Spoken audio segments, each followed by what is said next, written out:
ബെഥനിയിൽ നിന്ന് ബെത്ലഹേമിലെ ഗുഹയിലേക്ക്. പ്രഭാതപുഞ്ചിരി വിടരുന്നതേയുള്ളൂ. ഈശോ ബെഥനിയിൽ നിന്ന് ബെത്ലഹേമിനെ ലക്ഷ്യമാക്കി നടന്നു തുടങ്ങി. അമ്മയും അൽഫേസിൻ്റെ ഭാര്യ മേരിയും സലോമിയും കൂടെയുണ്ട്. അപ്പസ്തോലന്മാരെല്ലാവരും പിറകിലും ബാലൻ എല്ലാവരുടെയും മുന്നിലുമായിട്ടാണ് പോകുന്നത്. ബാലന് കാണുന്നതെല്ലാം സന്തോഷത്തിന് വക നൽകുന്നു. ചിത്രശലഭങ്ങൾ ഉണർന്ന് പാറിപ്പറക്കുന്നു. പക്ഷികൾ പാടുന്നു. വഴിയരികിൽ കൊത്തിക്കുറിച്ച് ചാടിക്കളിക്കുന്നു. മഞ്ഞുതുള്ളികൾ വഹിച്ച് വിളങ്ങുന്ന പുഷ്പങ്ങൾ. ആട്ടിൻപറ്റം പഴിയടഞ്ഞ് നടന്നു വരുന്നു. ആ കൂട്ടത്തിൽ കരഞ്ഞുകൊണ്ട് നടക്കുന്ന ആട്ടിൻകുട്ടികൾ ഏറെയുണ്ട്. ബെഥനിയുടെ തെക്കുവശത്തുകൂടി ഒഴുകുന്ന തോട്ടിൽ കല്ലുകൾക്കിടയിലൂടെ വെള്ളം പതഞ്ഞൊഴുകുന്നു. അത് കുറുകെ കടന്ന ശേഷം ബെത്ലഹേമിലേക്കുള്ള റോഡിലേക്ക് അവർ തിരിയുന്നു. 2 പർവ്വതനിരകളുടെ മധ്യത്തിലൂടെയുള്ള വഴി. ഇരുവശവും ഒലിവിൻ്റെയും മുന്തിരിയുടെയും തോട്ടങ്ങൾ, ഏതാനും വയലുകളും അവയിലെ വിളവുകൾ കൊയ്യാൻ പാകമായി കിടക്കുന്നു. താഴ്വരയിൽ നല്ല കുളിർമയുണ്ട്. അവരുടെ വഴിയും സുഖപ്രദമാണ്. യോനായുടെ പുത്രൻ സൈമൺ മുന്നോട്ട് നടന്ന് ഈശോയുടെ അടുത്ത് വന്ന് ചോദിക്കുന്നു, ബെത്ലഹേമിലേക്കുള്ള വഴി ഇതാണോ? ജോൺ പറയുന്നു, കഴിഞ്ഞ പ്രാവശ്യം നിങ്ങൾ വേറൊരു വഴിയെയാണ് പോയതെന്ന്. അത് ശരിയാണ്, ഈശോ മറുപടി പറയുന്നു. എന്നാൽ അങ്ങനെ ചെയ്തത് ഞങ്ങൾ ജെറുസലേമിൽ നിന്നും പുറപ്പെട്ടതുകൊണ്ടാണ്. ഈ വഴിയാണ് ദൂരക്കുറവ്. റേച്ചലിൻ്റെ കബറിടം കാണാൻ സ്ത്രീകൾക്ക് ആഗ്രഹമുണ്ട്. നമ്മൾ നേരത്തെ നിശ്ചയിച്ചിരുന്നതുപോലെ അവിടെ വെച്ച് നമ്മൾ പിരിയും.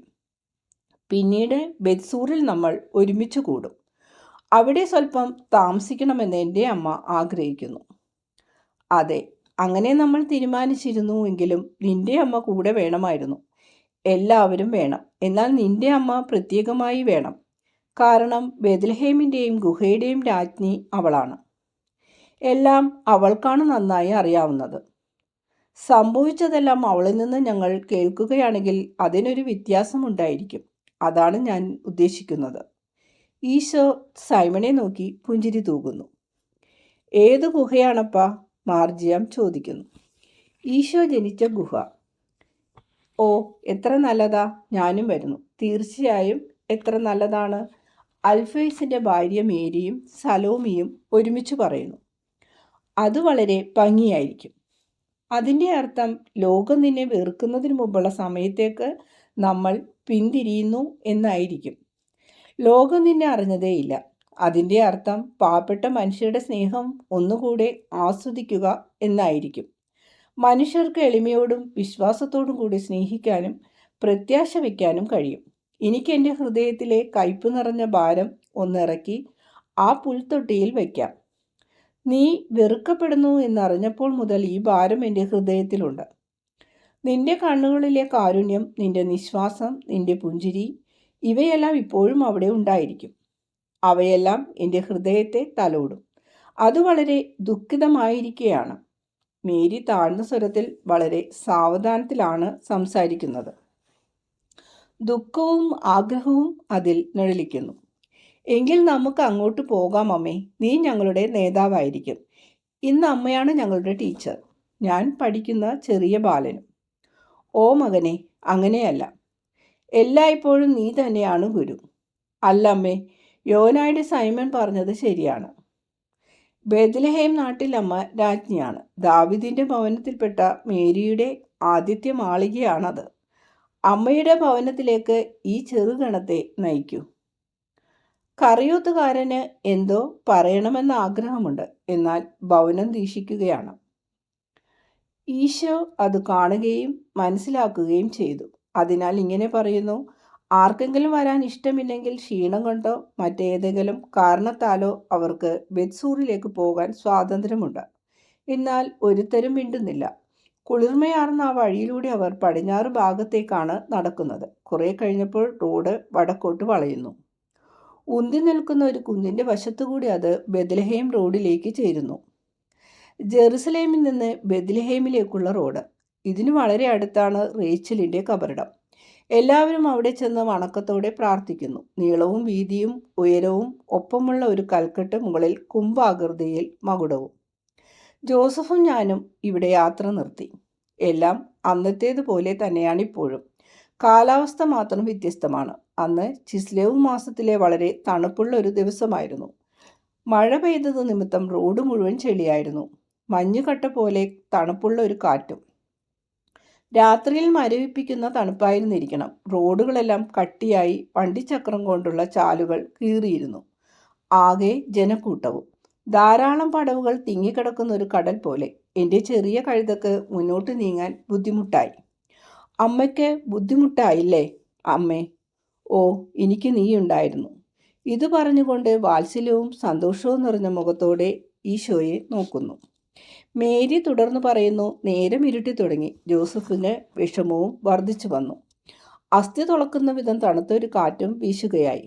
അത് കൂടുതൽ ശക്തിപ്പെട്ടുകൊണ്ടിരുന്നു. ജനമെല്ലാം ജെറുസലേമിലേക്ക് ധൃതിയിൽ പോവുകയാണ്. പരസ്പരം തിക്കും ഉന്തും തള്ളും. എൻ്റെ കഴുതയെ വളരെ പേർ ചീത്ത പറഞ്ഞു. കാരണം അത് വളരെ സാവധാനത്തിലാണ് നടന്നിരുന്നത്. കാലുവെക്കാൻ പറ്റിയ സ്ഥലം കാണാതെ അത് വിഷമിക്കുകയായിരുന്നു. നീ അവിടെയുണ്ടെന്ന് അതിനറിയാമായിരുന്നതുപോലെ. എൻ്റെ ഉദരമാകുന്ന തൊട്ടിലിൽ കിടന്നുറങ്ങുന്നത് അതിനറിയാമായിരുന്നതുപോലെ കിടന്നുറങ്ങുന്ന അവസാനത്തെ ഉറക്കം. വളരെ തണുപ്പായിരുന്നു. എന്നാൽ എനിക്ക് നല്ല ചൂടുണ്ടായി. നീ വരാൻ പോകുന്നെന്നോ? അമ്മേ, അതെങ്ങനെ? 9 മാസം ഞാൻ അവിടെ ആയിരുന്നല്ലോ. ശരിയാണ്. എന്നാൽ ഈ സമയത്ത് നീ സ്വർഗത്തിൽ നിന്നും വരുന്നത് പോലെയായിരുന്നു. സ്വർഗം എൻ്റെ മീതെ താണിറങ്ങുന്നത് പോലെ. അതിൻ്റെ പ്രകാശം എനിക്ക് കാണാറായി. ഉടനെ നടക്കാൻ പോകുന്ന നിന്റെ ജനനത്തെക്കുറിച്ച് ദൈവം സന്തോഷത്താൽ ജ്വലിക്കുന്നത് എനിക്ക് കാണാൻ കഴിഞ്ഞു. ആ ജ്വാലകൾ എന്നിൽ തുളച്ചു കയറി, എന്നെ കത്തിച്ചു, എല്ലാറ്റിൽ നിന്നും എന്നെ വേർതിരിച്ചു. തണുപ്പ്, കാറ്റ്, ജനക്കൂട്ടം, അതെല്ലാം വെറും ഇല്ലായ്മ. ദൈവത്തെ ഞാൻ കണ്ടു. ഇടയ്ക്കിടയ്ക്ക് വളരെ ബുദ്ധിമുട്ടി എൻ്റെ അരൂപിയെ ഞാൻ ഭൂമിയിലേക്ക് തിരിച്ചു കൊണ്ടുവന്നു. ജോസഫിനെ നോക്കി പുഞ്ചിരി തൂകുമായിരുന്നു. എനിക്ക് വലിയ തണുപ്പും ക്ഷീണവുമായിരിക്കുമെന്ന് ജോസഫ് എപ്പോഴും ഭയപ്പെട്ടിരുന്നു. കഴുത വീഴുമെന്ന് പേടിച്ച് അതിനെ പിടിച്ചുകൊണ്ട് നടക്കുകയും എനിക്ക് തണുപ്പടിക്കാതിരിക്കാൻ എന്നെ കമ്പിളി പുതപ്പിക്കുകയും ചെയ്തു. എന്നാൽ എനിക്കൊന്നും സംഭവിക്കുമായിരുന്നില്ല. ഒരു കുലുക്കവും എനിക്ക് അനുഭവപ്പെട്ടില്ല. ഒരു നക്ഷത്രവീതിയിലൂടെ നീങ്ങുന്ന അനുഭവമായിരുന്നു എൻ്റേത്. മഞ്ഞുപോലെ വെളുത്ത മേഘങ്ങൾക്കിടയിലൂടെ ദൈവദൂതന്മാരാൽ ആവഹിക്കപ്പെടുന്നത് പോലെ ഞാൻ പുഞ്ചിരിച്ചു. ആദ്യം നിനക്ക് പുഞ്ചിരി നൽകി. മാംസത്തിൻ്റെ മറക്കുള്ളിലൂടെ നിന്നെ ഞാൻ നോക്കി. കൈ ചുരുട്ടിപ്പിടിച്ച ജീവനുള്ള റോസാപ്പൂക്കൾക്കിടയിൽ നീ ഉറങ്ങുകയായിരുന്നു, എൻ്റെ ലില്ലിമുട്ട. പിന്നെ ഞാൻ എൻ്റെ ഭർത്താവിനെ നോക്കി പുഞ്ചിരി തൂകി, വളരെ വിഷമിച്ചിരുന്ന ജോസഫിനെ ധൈര്യപ്പെടുത്താൻ. അതിനുശേഷം ജനങ്ങളെ നോക്കി ഞാൻ പുഞ്ചിരി തൂകി. രക്ഷകന്റെ ജീവശ്വാസം കലർന്ന വായുവാണ് അവർ ശ്വസിക്കുന്നതെന്ന് അവർ അറിയുന്നതേയില്ല. റേച്ചലിൻ്റെ കബറിടത്തിനടുത്ത് ഞങ്ങൾ യാത്ര നിർത്തി. കഴുതക്കൽപ്പം വിശ്രമമാകട്ടെ എന്ന് കരുതിയും അല്പം ഭക്ഷണം കഴിക്കുന്നതിനും. കുറച്ചപ്പവും ഒലിവുകായും മാത്രം. പാവപ്പെട്ടവരുടെ ആഹാരം. എന്നാൽ എനിക്ക് വിശപ്പുണ്ടായിരുന്നില്ല. വിശപ്പുണ്ടാകാൻ കഴിയുമായിരുന്നില്ല. എൻ്റെ സന്തോഷം കൊണ്ട് ഞാൻ പരിപോഷിക്കപ്പെടുന്നുണ്ടായിരുന്നു. ഞങ്ങൾ വീണ്ടും യാത്ര തുടർന്നു. വരൂ, ഇടയനെ എവിടെ വെച്ചാണ് ഞങ്ങൾ കണ്ടതെന്ന് കാണിച്ചു തരാം. എനിക്ക് തെറ്റുകയില്ല, നിങ്ങൾ വിചാരപ്പെടേണ്ട. ആ മണിക്കൂറിൽ ഞാൻ വീണ്ടും ജീവിക്കുന്നു. എല്ലാ സ്ഥലങ്ങളും എനിക്ക് കാണാൻ കഴിയുന്നുണ്ട്. കാരണം എല്ലാം ദൈവദൂതന്മാരുടേതുപോലുള്ള ഒരു പ്രകാശത്തിലാണ്. ഒരുപക്ഷേ ദൈവദൂതന്മാരുടെ ഗണം വീണ്ടും ഇവിടെ വന്നിട്ടുണ്ടായിരിക്കാം. നമ്മുടെ ശരീരത്തിന് അദൃശ്യനാണെങ്കിലും നമ്മുടെ ആത്മാക്കൾക്ക് ദൃശ്യമായി എല്ലാം തെളിവായി വെളിപ്പെടുത്തി തരുന്നു. അവർക്ക് തെറ്റുപറ്റുകയില്ല. അവരാണ് എന്നെ നയിക്കുന്നത്. എൻ്റെയും നിങ്ങളുടെയും സന്തോഷത്തിനു വേണ്ടിയാണിത്. ഇവിടെയാണ് ഏലിയാസ് വയലിൽ നിന്നും ആട്ടിൻപറ്റത്തെയും കൊണ്ട് കയറി വന്ന സ്ഥലം. ഇവിടെ വെച്ച് കുറച്ച് പാൽ ജോസഫ് അയാളോട് ചോദിച്ചു. എനിക്ക് ക്ഷീണം വരാതിരിക്കാൻ എൻ്റെ പേർക്കാണ് പാൽ ചോദിച്ചത്. ആ വയലിൽ അവിടെ ഞങ്ങൾ തങ്ങി. ഇടയൻ പാൽ കറക്കുകയും ജോസഫിന് കുറച്ച് ഉപദേശം നൽകുകയും ചെയ്തു. വരൂ വരൂ, ജെറുസലേമിന് മുൻപുള്ള അവസാനത്തെ താഴ്വര ഇതാണ്. ഞങ്ങൾ ഈ വഴിയാണ് പോയത്. കാരണം പ്രധാന വഴിയിൽ ആളുകളും കുതിരകളും ധാരാളം. തിരക്കും ബഹളവും. പട്ടണം വളരെ അടുത്തു. അതാ ബെത്ലഹേം. ഓ, എൻ്റെ പിതാക്കന്മാരുടെ പ്രിയപ്പെട്ട നാട്! എൻ്റെ മകൻ്റെ ആദ്യ ചുംബനം നീയാണ് എനിക്ക് തന്നത്. നിന്റെ പേര് പോലെ തന്നെ അപ്പം പോലെ നല്ലതും വാസമേറിയതുമായ നീ നിന്റെ വാതിൽ എനിക്കായി തുറന്നു തന്നു. പട്ടിണി കിടന്ന് മരിക്കുന്ന ലോകത്തിന് യഥാർത്ഥ അപ്പം നൽകുന്നതിന് വേണ്ടി നീ വാതിൽ തുറന്നു. റേച്ചലിൻ്റെ സ്നേഹം ഇപ്പോഴുമുള്ള ഒരമ്മയെപ്പോലെ നീ എന്നെ ആശ്ലേഷിച്ചു. ഓ, ദാവീദിൻ്റെ വിശുദ്ധ നാടായ ബെത്ലഹേം, രക്ഷകൻ്റെ ആദ്യത്തെ ആലയം, മനുഷ്യകുലത്തെ സ്വർഗത്തിലേക്കുള്ള വഴി കാണിക്കാൻ വന്ന യാക്കോബിൽ ജനിച്ച പ്രഭാത നക്ഷത്രത്തിൻ്റെ ആലയം. വസന്തകാലത്ത് അവൾ എത്ര സുന്ദരിയായിരിക്കുന്നു എന്ന് നോക്കൂ. വയലുകളും മുന്തിരിത്തോട്ടങ്ങളും ശൂന്യമായി കിടന്ന അക്കാലത്ത് അവൾ മനോഹരിയായിരുന്നു. ഇലയില്ലാതെ നിൽക്കുന്ന വൃക്ഷശിഖരങ്ങളിൽ നേരിയ തോതിൽ മഞ്ഞുറഞ്ഞ് കട്ടിയായി മിന്നിത്തിളങ്ങിയിരുന്നു. വജ്രത്തരികൾ പതിപ്പിച്ചതുപോലെ മനോഹരമായിരുന്നു. മൂടൽമഞ്ഞ് സ്വർഗീയമായ ഒരാവരണം പോലെ എല്ലാറ്റിനെയും മൂടിയിരുന്നു. എല്ലാ വീടുകളിലും അത്താഴം ഒരുക്കുകയായിരുന്നതിനാൽ പുകക്കുഴലുകളിലൂടെ ഉയർന്ന പുകയും ഒരാവരണമായി മാറി. എല്ലാം നിർമ്മലം, ഹൃദ്യം, നിനക്കായി കാത്തിരിക്കുന്നവ. മകനെ, നിന്റെ ആഗമനം ഭൂമി കണ്ടു. ബെത്ലഹേമിലെ ആളുകളും നിന്നെ കാണുമായിരുന്നു, കാരണം അവർ ചീത്ത ആളുകളല്ല.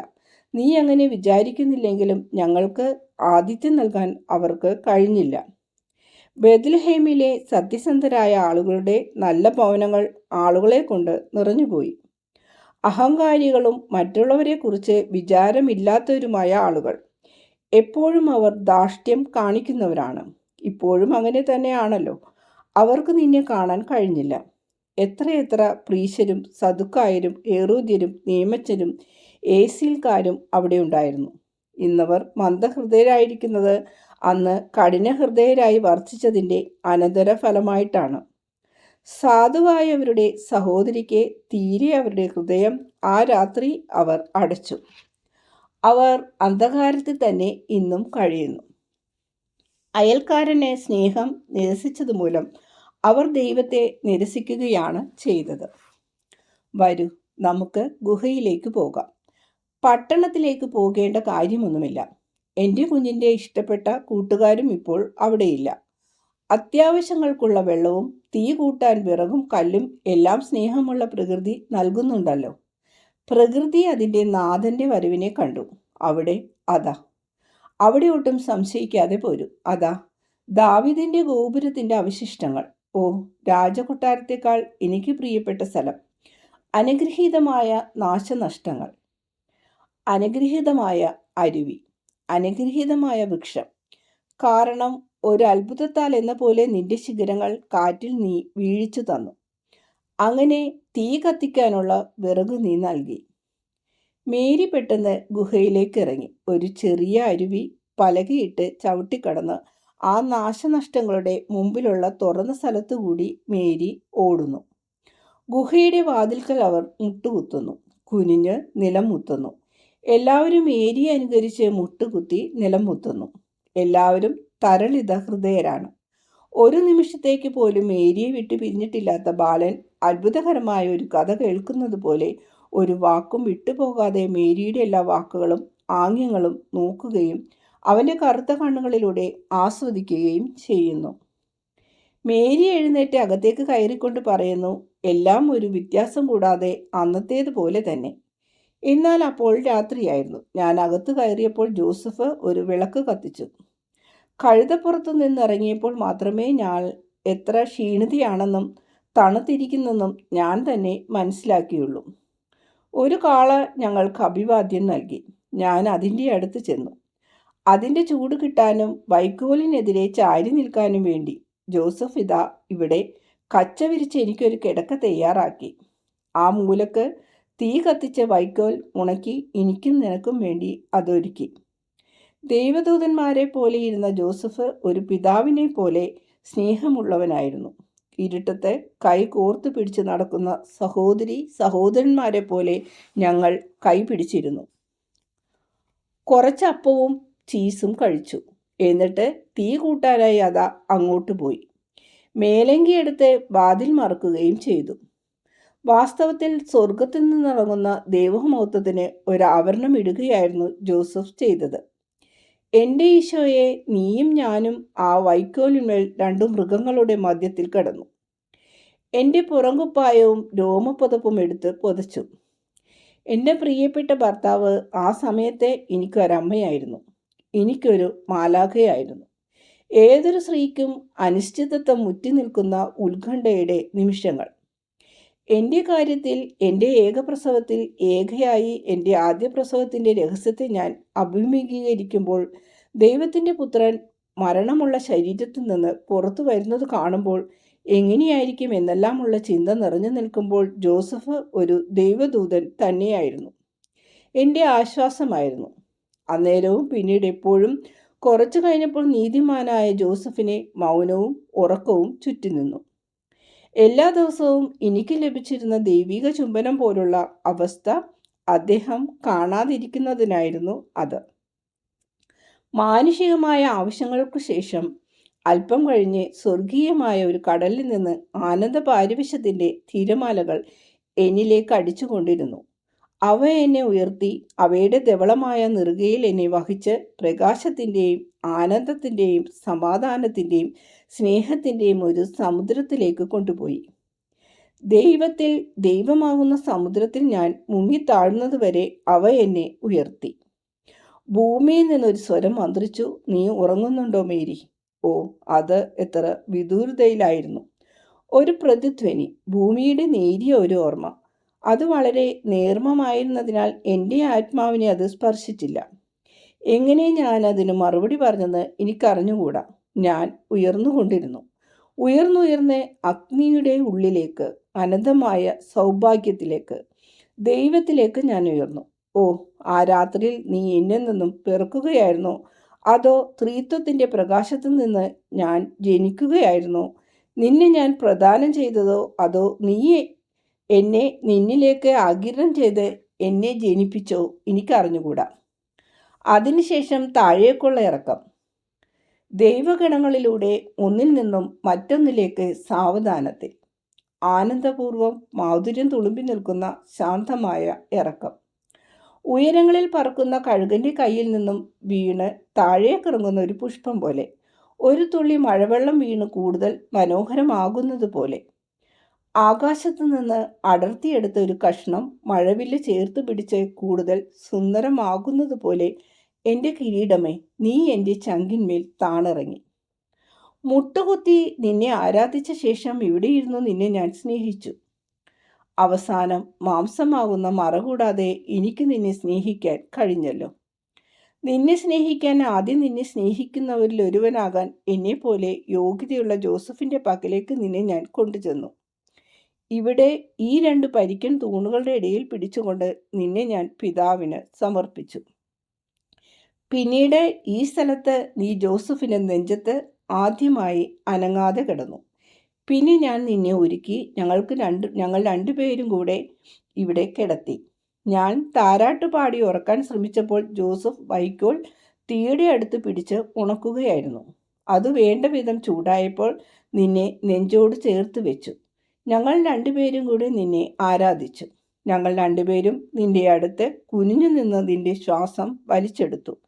സ്നേഹം എത്രമാത്രം എളിമയിലേക്ക് നയിക്കുന്നുവെന്ന് ധ്യാനിച്ച് കണ്ണീർ പൊഴിച്ചു. ദൈവത്തെ സ്വർഗത്തിൽ കാണുമ്പോഴും അറുതിയില്ലാത്ത ആനന്ദത്താൽ കണ്ണീർ പൊഴിയും തീർച്ച. ഈശോ മേരിയുടെ ഓർമ്മകളെല്ലാം ശ്രവിച്ചുകൊണ്ടും ഒരു വലിയ കല്ലിന്മേൽ ഇരിക്കുകയാണ്. അങ്ങോട്ടും ഇങ്ങോട്ടും നടന്നുകൊണ്ട് സ്നേഹപാരിവശ്യത്തിൻ്റെ കിതപ്പോടും നീല കണ്ണുകൾ നിറഞ്ഞു നിന്ന് തിളങ്ങുന്ന കണ്ണീരോടും അതരങ്ങളിൽ സന്തോഷത്തിൻ്റെ പുഞ്ചിരിയോടും കൂടെ മേരി ഈശോയുടെ അടുത്ത് വന്ന് കുനിഞ്ഞ് ഈശോയുടെ ശിരസ് ചുംബിക്കുകയും കരഞ്ഞുകൊണ്ട് ആരാധിക്കുകയും ചെയ്യുന്നു, അന്ന് ചെയ്തതുപോലെ. പിന്നീട് ഇടയന്മാർ അവർ ഇവിടെയാണ് വന്നു നിന്നത്. നല്ലവരായ അവർ അവിടത്തെ ആരാധിച്ചു. അവരോടുകൂടി ഭൂമിയുടെ ഒരു നെടുനിശ്വാസം പ്രവേശിച്ചു. മനുഷ്യരുടെയും ആടുകളുടെയും വൈക്കോലിൻ്റെയും ഗന്ധം വെളിയിൽ.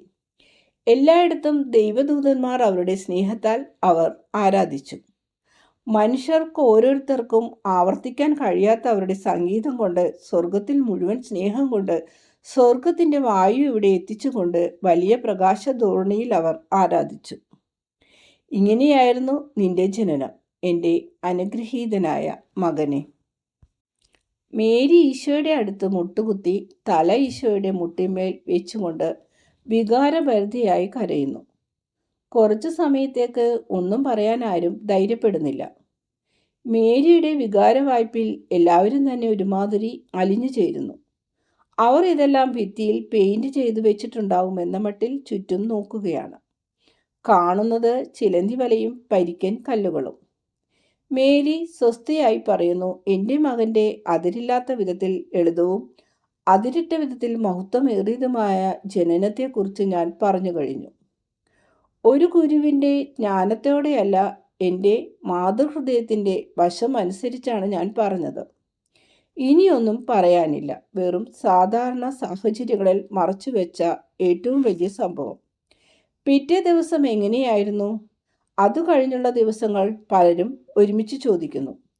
ആ കൂട്ടത്തിൽ 2 മേരിമാരുമുണ്ട്. പിറ്റേ ദിവസമോ? ഓ, എത്ര സാധാരണം. എല്ലാ മാതാക്കളും ചെയ്യുന്നത് പോലെ ഞാനും കുഞ്ഞിന് പാല് കൊടുക്കുന്നു, കുളിപ്പിക്കുന്നു, ഒരുക്കി കിടത്തുന്നു. അരുവിയിലെ വെള്ളം ഇതാ അവിടെ തീ കത്തിച്ചു ചെറു ചൂടാക്കി ഗുഹയുടെ ഏറ്റവും ഭദ്രമായ മൂലയിൽ ഒരു പഴയ തൊട്ടിയിൽ പിടിച്ചു കുളിപ്പിച്ചു. തുണികൾ മാറ്റി പുതിയവ ഉപയോഗിച്ച് ഒരുക്കി കിടത്തുമായിരുന്നു. ഉണ്ണിയുടെ നീലക്കണ്ണുകളിൽ പുകയടിക്കാതിരിക്കാനാണ് വെളിയിൽ തീ കത്തിച്ചിരുന്നത്. തുണികൾ ഞാൻ അരുവിയിൽ കൊണ്ടുപോയി അലക്കി ഉണക്കാൻ വെയിലത്തിട്ടിരുന്നു. അത് കഴിഞ്ഞ് എൻ്റെ ഏറ്റവും വലിയ സന്തോഷം ഞാൻ മുല കൊടുത്തു. ഉണ്ണി ശരിക്കും കുടിക്കുമായിരുന്നു. കുഞ്ഞിന് സന്തോഷവും നിറവും കൂടി. ആദ്യത്തെ ദിവസം ഏറ്റവും ചൂടുണ്ടായിരുന്ന സമയത്ത് ഞാൻ അവിടെ വെളിയിൽ കൊണ്ടുചെന്ന് അവനെ നോക്കി. ശരിക്കും ഒന്നും കാണാൻ ഗുഹക്കുള്ളിൽ ശരിക്കും പ്രകാശം കിട്ടുകയില്ല. വിളക്കിൻ്റെയും തീ കത്തിക്കുന്നതിൻ്റെയും പ്രകാശത്തിൽ എല്ലാം വിചിത്ര രീതിയിലാണ് കാണുന്നത്. ഞാൻ അവിടെ വെയിലത്ത് പോയിരുന്ന് അവതരിച്ച വചനത്തെ നോക്കി. അമ്മ അങ്ങനെ മകനുമായി പരിചയപ്പെട്ടു. ദൈവത്തിൻ്റെ ദാസി അവളുടെ കർത്താവുമായി. ഞാനൊരു സ്ത്രീയായിരുന്നു, ആരാധകയുമായിരുന്നു. പിന്നീട് അന്നയുടെ വീട്.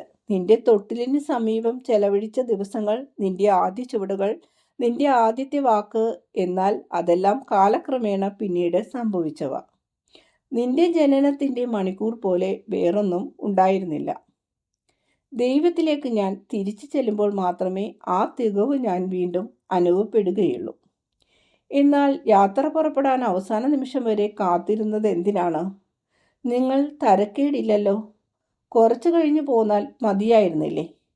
പ്രത്യേക സാഹചര്യങ്ങളിൽ കാലാവധി നീട്ടിക്കൊടുക്കുമെന്ന് രാജകൽപ്പന ഉണ്ടായിരുന്നല്ലോ.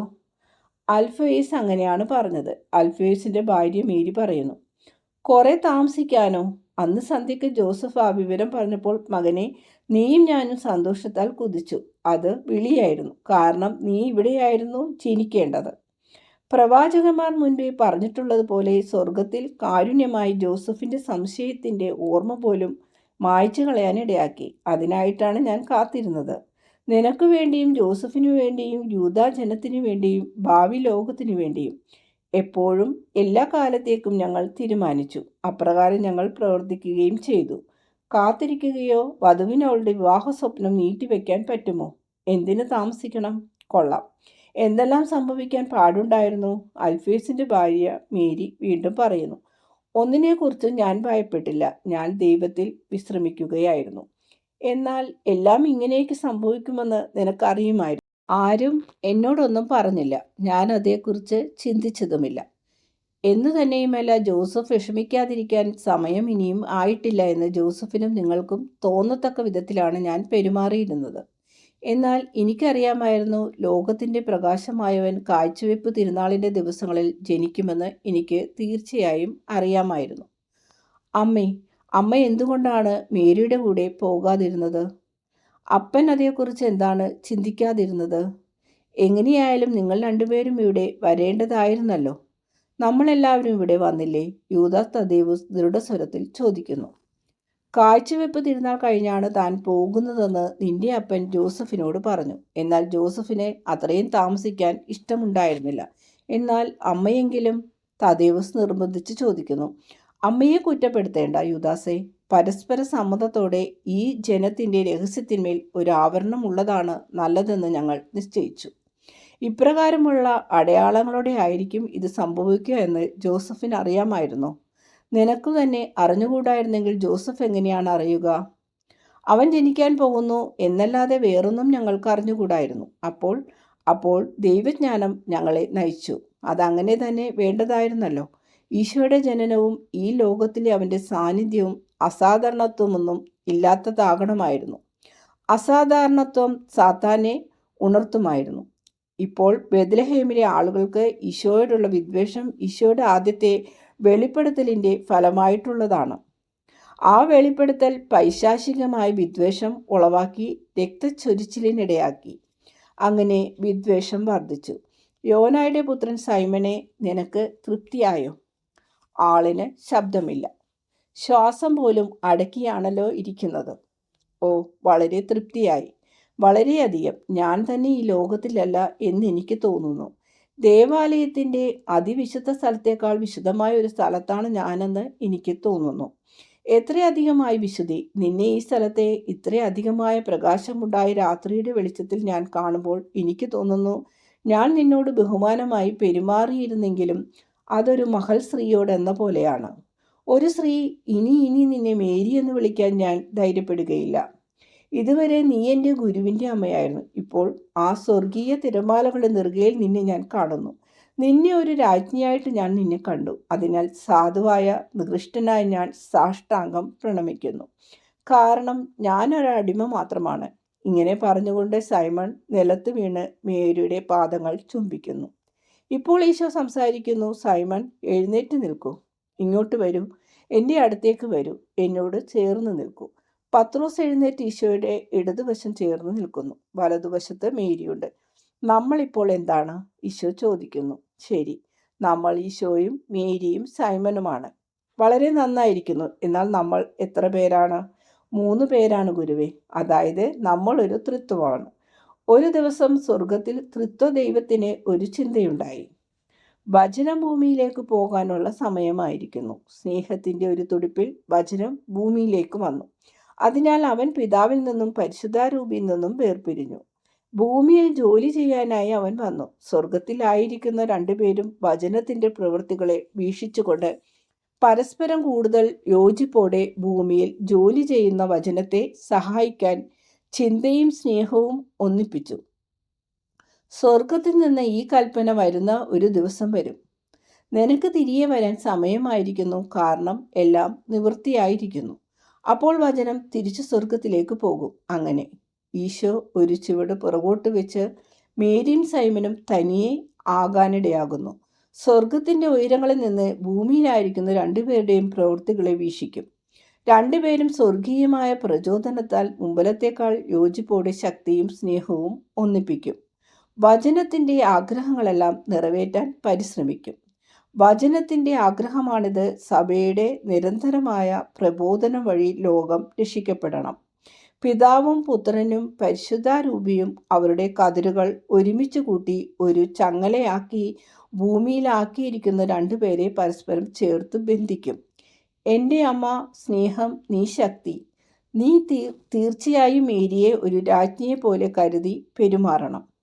എന്നാൽ നീ ഒരു അടിമയാണെന്ന വിധത്തിലായിരിക്കുകയും അരുത്. അങ്ങനെയല്ലേ വേണ്ടത്? എന്തു വിചാരിക്കുന്നു?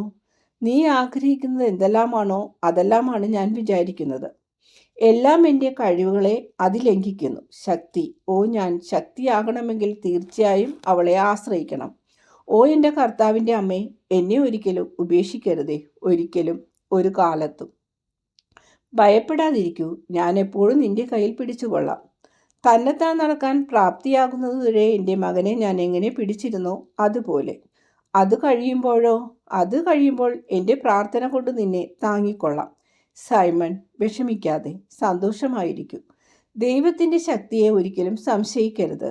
ദൈവം തൻ്റെ സഹായം നമുക്ക് തരുന്നത് മണിക്കൂറായിട്ടാണ്. നമ്മൾ എളിയവരും വിശ്വസ്തരുമായിരുന്നാൽ മതി. ഇനി ഇങ്ങ് ഇറങ്ങി വരൂ. അരുവിയുടെ അടുത്ത് ആ നല്ല വൃക്ഷത്തിൻ്റെ തണലിൽ. ഗ്രീഷ്മകാലത്തിൻ്റെ അവസാനത്തിലായിരുന്നെങ്കിൽ തണൽ തന്നെയല്ല ആപ്പിൾ പഴങ്ങളും അത് തരുമായിരുന്നു. വരൂ, നമുക്ക് അവിടെ ഇരുന്ന് അല്പം വല്ലതും കഴിക്കാം. അതിനുശേഷം നമുക്ക് പോകാം. എങ്ങോട്ടാണ് മകനെ ഇനി പോകുന്നത്? ജ്വാലയിലേക്ക്. അതാണ് അടുത്തുള്ളത്. നാളെ ബെത്സൂറിലേക്ക് പോകാം. ആപ്പിൾ മരത്തിൻ്റെ തണലിൽ എല്ലാവരും ഇരിക്കുന്നു. അതിൻ്റെ വണ്ണമുള്ള തടിയിൽ ചാരി മേരിയിരിക്കുന്നു. ബെർത്തലോമി അവളെ പ്രത്യേകം ശ്രദ്ധിക്കുന്നുണ്ട്. എത്ര സുന്ദരമായ യുവത്വം! പഴയ ഓർമ്മകൾ പുതുക്കിയപ്പോൾ സ്വർഗീയമായ അനുഭൂതിയിൽ ലയിച്ചിരിക്കുന്നു. മകൻ ആശീർവദിച്ച് പകുത്തുകൊടുത്ത ഭക്ഷണം സ്വീകരിച്ചുകൊണ്ട് സ്നേഹം തുളുമ്പുന്ന കണ്ണുകളോടെ അവൾ പുഞ്ചിരി തൂകുന്നു.